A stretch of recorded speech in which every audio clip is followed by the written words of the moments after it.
Bienvenidas y bienvenidos a una sesión más de Aprende en Casa 3, la estrategia que la Secretaría de Educación Pública ha diseñado para que continúen con su aprendizaje en este periodo de contingencia. Soy el profesor Alexander Martínez, docente de la asignatura Historia, y hoy nos acompaña Nadia Jiménez.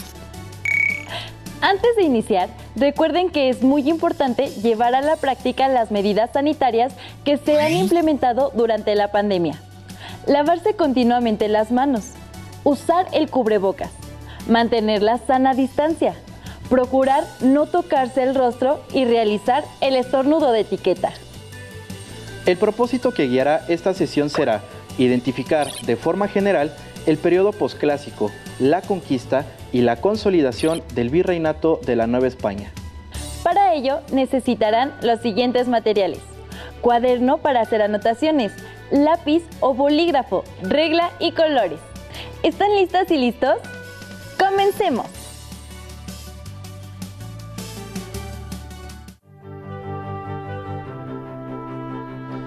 Para iniciar nuestra sesión, leer un breve fragmento del texto El México Antiguo, con el que el autor, Pablo Escalante Gonzalvo, cierra ese periodo para dar paso a la época colonial.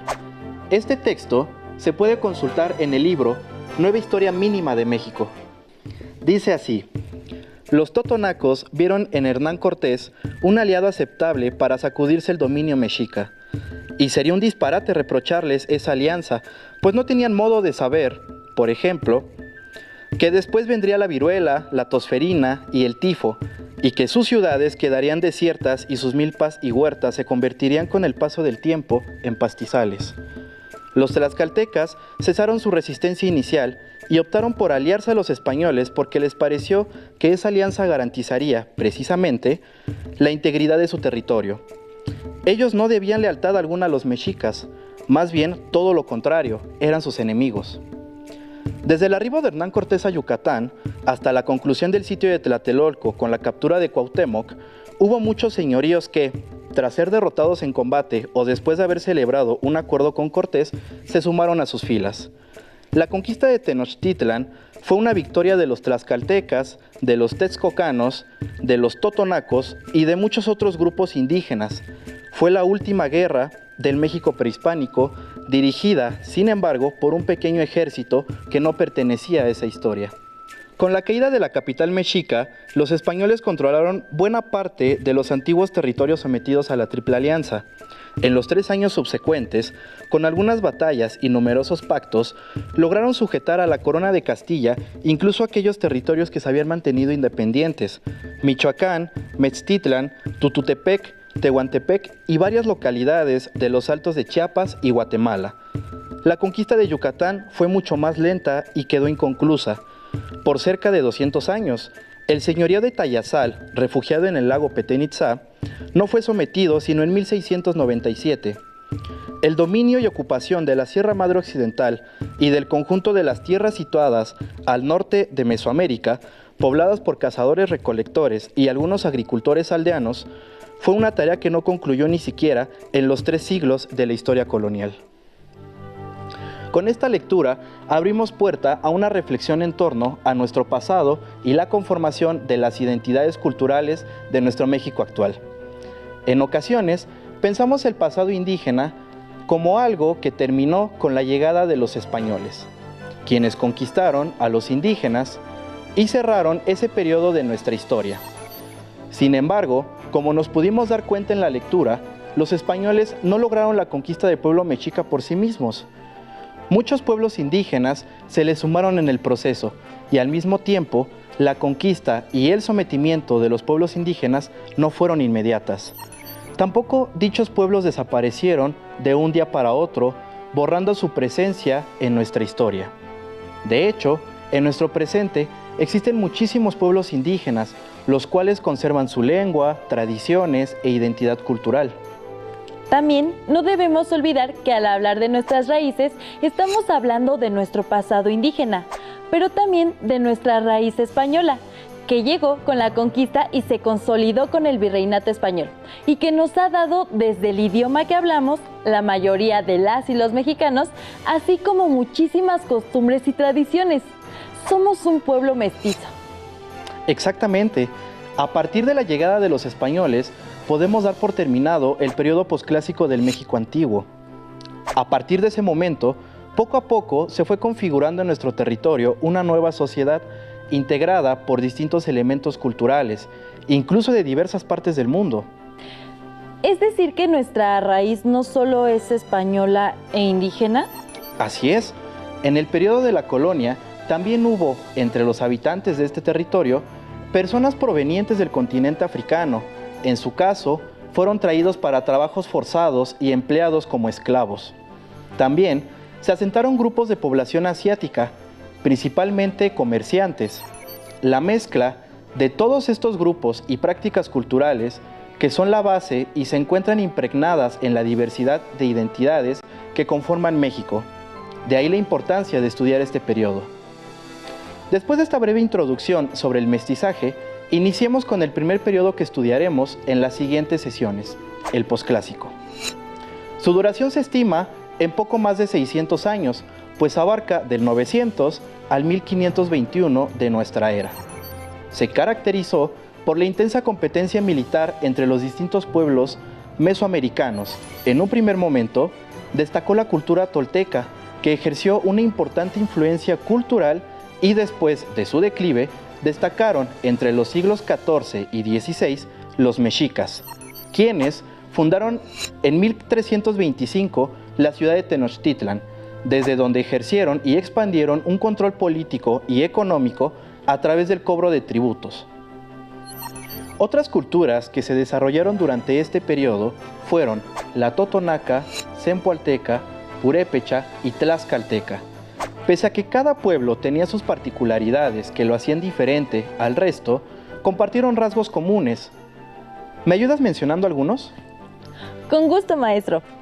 Algo que todas las culturas mesoamericanas compartieron fue una alimentación basada en el maíz, el frijol y la calabaza, una escritura pictográfica, la construcción de pirámides de uso ceremonial, prácticas rituales como el juego de pelota, una religión politeísta, el uso de calendarios y sociedades jerarquizadas, así como el comercio y el intercambio de productos. Algo que seguramente no compartían era el idioma, pues sabemos que se hablaban muchas lenguas distintas en este territorio, como aún sucede en muchas regiones de México. Muy bien. Aunque nuestro pasado indígena lo conforman muchas y diferentes culturas, estos elementos que señalas eran compartidos por la gran mayoría de ellas. También, como bien mencionas, cada cultura manifestaba su identidad por medio de expresiones artísticas particulares, por su lengua, las características de sus ciudades, la manera de desarrollarse con su entorno, la religión que habitaron y, claro, la duración de sus procesos de desarrollo. Continuamos con el siguiente proceso histórico. Revisando la temporalidad del posclásico, podemos entonces decir que con la conquista de México Tenochtitlan, en 1521 inició lo que conocemos como la colonia. Así es.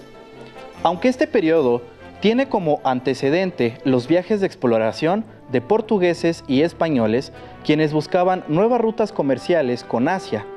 Entre esos viajes se encuentran los de Cristóbal Colón, quien exploró el Caribe, y desde ahí se embarcaron las primeras expediciones a nuestro territorio. En 1517 por Francisco Hernández de Córdoba, en 1518 por Juan de Grijalva y en 1519 la de Hernán Cortés, todas motivadas por la búsqueda de riqueza y localización de metales preciosos. El proceso de conquista se desarrolló en varios momentos, desde el arribo de Hernán Cortés en 1519 hasta la caída de México Tenochtitlan en 1521. Esto, claro está, independientemente de que muchas culturas indígenas continuaran incluso por siglos. Pero se considera ese episodio en adelante porque la realidad cambió drásticamente. Por el contrario, en zonas alejadas de los principales centros y que carecían de estructuras políticas, los españoles tuvieron muchos problemas para someter a sus pobladores. Para comprender cómo la conquista y el proceso de colonización no se dio de la misma forma en nuestro actual territorio, veamos y escuchemos el siguiente video. La conquista y la colonización fue un largo proceso que duró aproximadamente 300 años, desde el siglo XVI hasta las primeras décadas del siglo XIX. Existieron causas económicas y religiosas que motivaron la expansión española. Las causas religiosas se legitimaron a partir del derecho divino y de la necesidad de cristianizar a los indígenas. Los españoles aprovecharon el poder centralizado de los mexicas, las vías de comunicación, los mecanismos de tributo y el apoyo de los tlaxcaltecas y de otras culturas para avanzar más allá de los dominios de la Triple Alianza. Conozcamos cuáles fueron esos territorios. Oaxaca. En 1522 comenzó la exploración y conquista de los señoríos en el actual estado de Oaxaca. El señorío mixteco de Tututepec fue conquistado por un ejército de indígenas y españoles, comandado por Pedro de Alvarado. La zona de la Mixteca se caracterizó por su falta de unión para enfrentar a los españoles, mientras que los señoríos zapotecos, el Chontal y especialmente el Mije protagonizaron la resistencia armada. La conquista de lo que hoy es el territorio oaxaqueño se consolidó a lo largo del siglo XVI, con la fundación de la ciudad de Antequera, actual ciudad de Oaxaca, y con el nombramiento de Hernán Cortés como marqués del Valle de Oaxaca. Zona Maya. De 1529 a 1542, la familia Montejo encabezó la conquista del territorio maya. En ese periodo se fundaron las ciudades de Campeche, Valladolid y Mérida. La conquista de la península de Yucatán fue difícil y en algunas zonas se prolongó hasta el siglo XVIII. Una de las últimas rebeliones estuvo encabezada por Jacinto Canec en 1761. Occidente. El Imperio Purépecha, en el actual estado de Michoacán, fue sometido en 1522 para negociar la paz y entregar tributo a los españoles. En 1529, Nuño de Guzmán organizó su propia campaña de conquista, donde predominó la violencia sobre la negociación sin respetar acuerdos. Avanzó sobre los señoríos desde el lago de Chapala hasta Culiacán. En 1531, Nuño de Guzmán logró conformar el reino de Nueva Galicia. En 1532 se fundó la ciudad de Guadalajara, aunque fue hasta 1542 cuando se estableció en el territorio que ocupa actualmente, y en 1541 se estableció la ciudad de Valladolid, hoy Morelia. En estas ciudades inició el poblamiento europeo de la zona. Norte. La expansión de la Nueva España hacia el norte fue motivada por la ambición de encontrar las míticas ciudades de Cíbola y Quivira, ricas en oro y piedras preciosas. Como los pueblos de Aridamérica habitaban zonas de difícil acceso, los españoles no pudieron someter esos territorios, por lo que su táctica fue fundar centros de población. Así fue como nacieron las ciudades de Zacatecas en 1546, Durango en 1563 y Monterrey en 1596, impulsadas por los yacimientos de plata y la explotación ganadera. Las tribus chichimecas combatieron a los invasores en defensa de sus territorios de caza, en la llamada Guerra Chichimeca. La pacificación llegó después de casi 50 años. Finalmente, otro grupo étnico que se rebeló fue el de los pericúes, en la península de Baja California entre 1734 y 1737. La conquista del noreste se extendió a lo largo del siglo XVI y se intentó consolidar durante los siglos XVII, XVIII y las primeras décadas del siglo XIX. A finales del siglo XVI, España se había anexado un territorio más grande que el suyo, sin contar que el sometimiento del área maya y de algunas culturas del norte tardó muchos años más en conseguirse. Demos paso al periodo de la colonia que comienza con la caída de México Tenochtitlan, pues a partir de ese momento la corona española consideró este territorio como una de sus colonias y recibió el nombre de la Nueva España. Hasta que culminó el proceso de independencia en 1821, es decir, tuvo una duración de 3 siglos. En 3 siglos sí que pueden pasar muchas cosas. Sin duda, fue un periodo de grandes transformaciones en todos los ámbitos, políticos, económicos, sociales y culturales.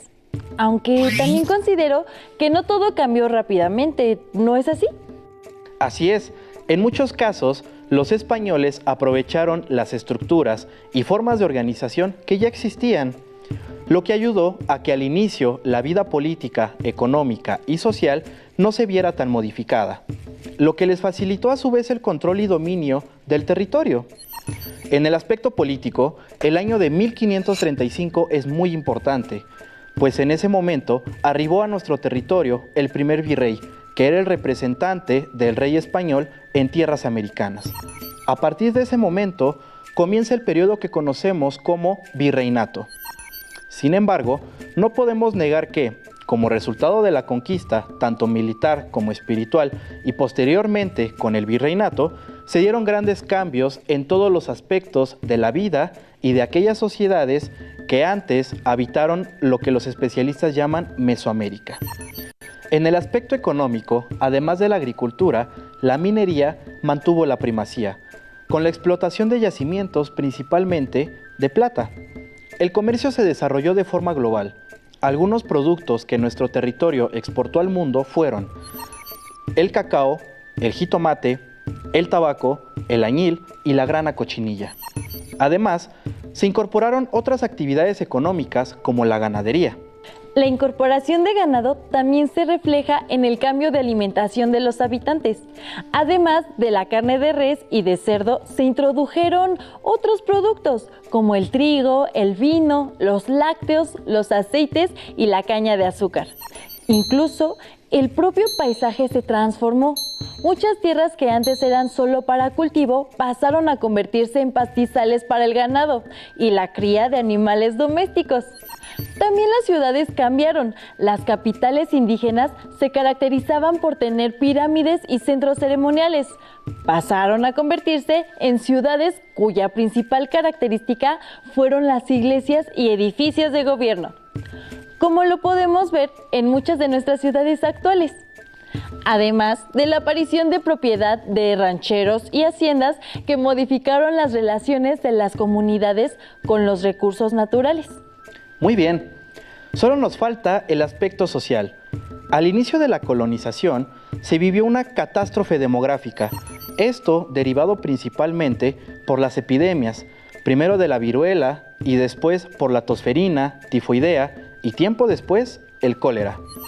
Sumado a la extenuante carga de trabajo, este despoblamiento generó que se trajera mano de obra para trabajar en las minas y en los campos e inició así un comercio de esclavos africanos. De acuerdo con la historiadora Gisela von Boveser, antes de la llegada de los españoles había 11 millones de habitantes. 100 años después habían sobrevivido 1.500.000. Es decir, una pérdida entre el 85 y 90% de la población originaria. ¡Qué impactante, maestro! Para tener un panorama de estos periodos, les invitamos a ver y escuchar el siguiente video. Existió un periodo de nuestra historia que contempló el aumento del militarismo de los pueblos mesoamericanos, el ascenso y la caída de imperios, el encuentro de dos mundos y la consolidación de una nueva sociedad. ¿Sabes de qué imperio se trataba? ¿Sabes qué cambios tuvo la sociedad prehispánica a partir de la conquista y la colonización? Veámoslo. El periodo posclásico se caracterizó por la migración de pueblos indígenas beligerantes provenientes del norte, así como por el surgimiento de culturas dominantes que extendieron su poderío por medio de la guerra y el cobro de tributos, principalmente en el área cultural centro de Mesoamérica. Durante el posclásico temprano, la cultura tolteca se desarrolló en lo que hoy es el estado de Hidalgo. En Tula se fortaleció el mito teotihuacano de Quetzalcóatl, que tuvo influencia en diversas culturas mesoamericanas. La caída de Tula ocurrió hacia el año 1150. En la península de Yucatán, la ciudad de Chichén Itzá tuvo un renacimiento con influencia tolteca. Dejó de ser un centro de poder político y militar hacia el año 1250. Durante el posclásico tardío, en el año 1325, un pueblo de guerreros llamados mexicas fundó la ciudad de México Tenochtitlan. Se asentó en el islote de mayor tamaño al interior del lago de Texcoco. La ciudad creció gracias a las obras hidráulicas, la ingeniería chinampera, la agricultura, el comercio y la conquista de pueblos vecinos. Se formó la Triple Alianza, integrada por México Tenochtitlan, Texcoco y Tlacopan. En búsqueda de nuevas rutas comerciales, el 12 de octubre de 1492, Cristóbal Colón llegó a tierras desconocidas hasta entonces por los europeos, que posteriormente recibieron el nombre de América. A partir de 1517 y 1518, los españoles Francisco Hernández de Córdoba y Juan de Grijalva, respectivamente, hicieron diversas expediciones por el actual territorio mexicano. En 1519, desde lo que hoy es el estado de Veracruz, Hernán Cortés, con el apoyo de los zempoaltecas, emprendió el camino a Tenochtitlan, ciudad que albergaba grandes riquezas. En la ruta, estableció alianzas con otros pueblos, como los tlaxcaltecas. El 8 de noviembre de 1519, entró a México Tenochtitlan. Tras sitiar la ciudad durante varias semanas, el 13 de agosto de 1521, México Tenochtitlan fue conquistada por los soldados españoles y sus aliados indígenas. La conquista fue el proceso de dominación militar, seguido de la colonización, evangelización y control de la población indígena que duró varios siglos. Las campañas militares de conquista primero se extendieron a la zona centro, norte y sur del territorio mesoamericano, y posteriormente más allá de sus límites, para establecer la extensión de lo que después llamarían la Nueva España. Se estableció la encomienda, en la que los conquistadores españoles cobraban tributo a los pueblos indígenas, y posteriormente el repartimiento, como trabajo forzado, remunerado y temporal. Con la llegada de las órdenes religiosas, como los franciscanos, dominicos, agustinos y jesuitas, comenzó la conquista espiritual, es decir, la evangelización de los indígenas en la fe cristiana. En 1535 se estableció el Virreinato de la Nueva España, que dependía de la corona española, siendo el primer virrey Antonio de Mendoza. En este contexto se dio la mezcla de las culturas indígena, española, africana y asiática, que dio origen a una nueva sociedad y cultura, la mestiza. También se introdujeron nuevas actividades económicas y cambios en la agricultura, ganadería, minería y comercio, a consecuencia de la introducción de plantas y animales, así como de nuevas formas de explotación de las minas y de intercambio comercial dentro y fuera de la Nueva España. Se establece la organización territorial de la Nueva España en reinos y provincias durante los siglos XVI, XVII y parte del XVIII. Del periodo posclásico mesoamericano a la consolidación de la Nueva España surgieron culturas de gran poderío militar que se enfrentaron o se aliaron a los españoles en la conquista y durante la colonización. Esto significó el sometimiento de la población indígena, así como cambios políticos y económicos que ayudaron a la consolidación del virreinato de la Nueva España, con lo cual se gestó una nueva sociedad y cultura. ¿Qué cambios o permanencias reconoces entre el posclásico mesoamericano y el virreinato? En las próximas sesiones iremos conociendo a detalle las principales características del pasado indígena y analizaremos los muchos cambios políticos, económicos y sociales que se dieron con la llegada de los españoles a estas tierras. Antes de finalizar la sesión, hagamos una breve recapitulación y comentaremos algunas características principales de estos procesos históricos. Del posclásico podemos decir que comprendió del año 900 al 1521 de nuestra era. Encontramos culturas como la tolteca, la totonaca, tlaxcalteca y mexica. En el proceso de conquista tenemos como antecedentes los viajes de Cristóbal Colón, las expediciones de Francisco Hernández de Córdoba, Juan de Grijalva y Hernán Cortés. Esta última terminaría con la caída de la ciudad de México Tenochtitlan, después de la suma de diversas causas: las alianzas de los españoles con otros grupos indígenas, las epidemias que azotaron la población y la diferencia del armamento. No olvidemos también la conquista espiritual, es decir, el proceso de evangelización emprendido por la corona española en sus nuevos territorios. Finalmente, durante la colonia, que comprende del 1521 a 1821, sucedieron cambios políticos, económicos, sociales y culturales. Se instauró el virreinato como forma de gobierno que se caracterizó por la presencia de un enviado o representante del rey en el territorio, lo que implicaba un mayor control de todos los asuntos políticos y económicos. En lo económico, la minería se volvió la actividad más importante del periodo novohispano. El comercio permitió el intercambio entre América y Europa, incluso otros continentes como Asia. Desde productos de consumo alimenticio hasta de uso para la vida cotidiana. También es relevante mencionar que se dio el proceso de mestizaje, tanto étnico como cultural. Antes de terminar, les tenemos un reto. Elaboren una línea del tiempo con las fechas que enunciamos en esta sesión, con colores diferentes, marquen los periodos posclásico y colonial, y entre ellos, el proceso de conquista como el tránsito entre uno y otro. Señalen los momentos relevantes de cada uno. Una vez terminada su línea del tiempo, respondan en su cuaderno: ¿qué cambios o permanencias identificaron entre el periodo posclásico mesoamericano y la colonia? No olviden ilustrar sus actividades para que puedan apreciar con más claridad los cambios que vivió nuestro territorio en esos años. Para resolver el reto de la sesión, no duden en apoyarse en su libro de texto. ¡Listo! Terminamos, pero aún nos queda mucho por explorar y descubrir. Así que nos vemos pronto aquí en Aprende en Casa 3. ¡Hasta la próxima!